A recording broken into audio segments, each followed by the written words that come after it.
We are not concerned with the citizen. If we're going to rebuild Nigeria, it has to be on the basis of a nation of citizens, not a nation that we elite want. This is what we have been getting wrong. We're talking about how we want to see Nigeria. Nobody's talking about the federation of citizens. First, identify the citizen. Go back to the Constitution. Read Chapter 2, the fundamental objectives and directive principles of state policy.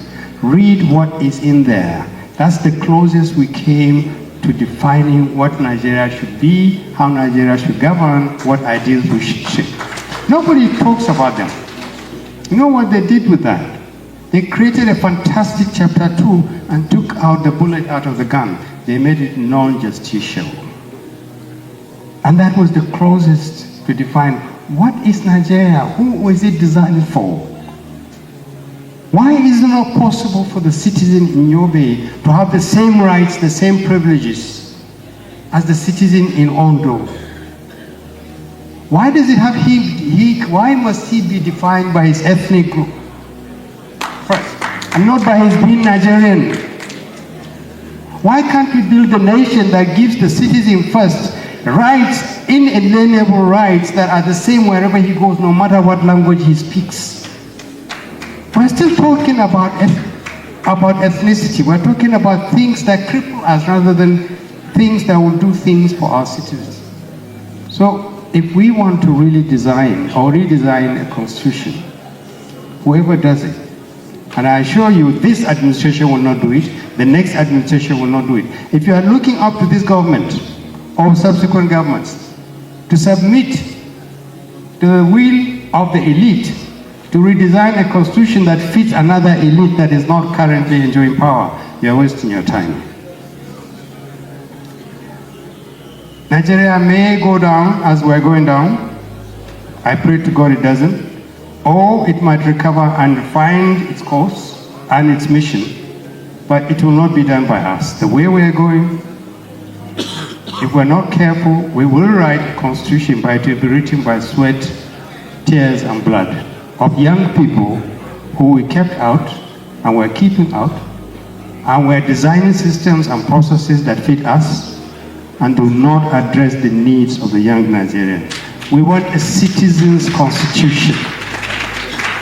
No matter how difficult it is, we can write a citizen's constitution.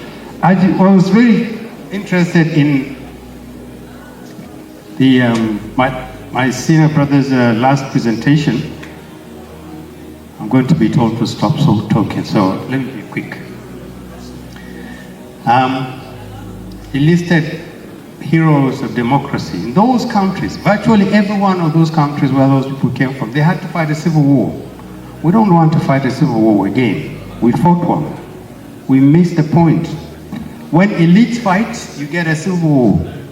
When our young people are knocking on the door now saying, please let us in, this country belongs to us, not to us in this room, to them.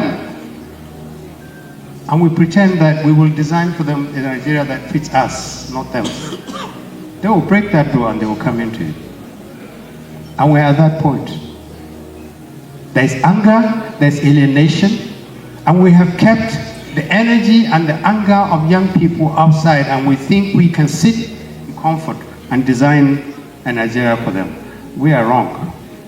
And if we think we can take a document to this government or another government to say to them, design this or redesign this, is wrong. People who benefit from Nigeria of today are sitting there benefiting, and they will not change Nigeria. They will not change the system. You want to go to the people that this constitution has produced, who are benefiting from it, 80% of our resources are in their hands and their pockets, and say, please stop what you're doing and do this, take power from you? It's wrong. They will never do that. We need to have a sense of urgency about this too. We're going about it as if it is just another thing that we can take the next 5, 10, 15 years. Nigeria doesn't have 20 years to continue to survive. Believe me, honestly, it doesn't. Anybody who tells you Nigeria can survive for another 20 years with the level of alienation and anger and violence and poverty is wasting their time. They don't know this country. So what do we need to do? Yes, sir. We need to speak more with each other, but we need to speak more with the younger people, with women, with groups that are not part of what is going on.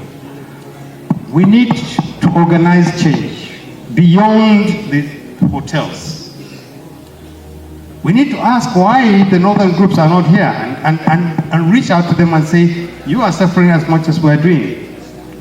We need to tap the young people in this country, recognize them, use their energy, use their strength, and rebuild Nigeria with them. Thank you.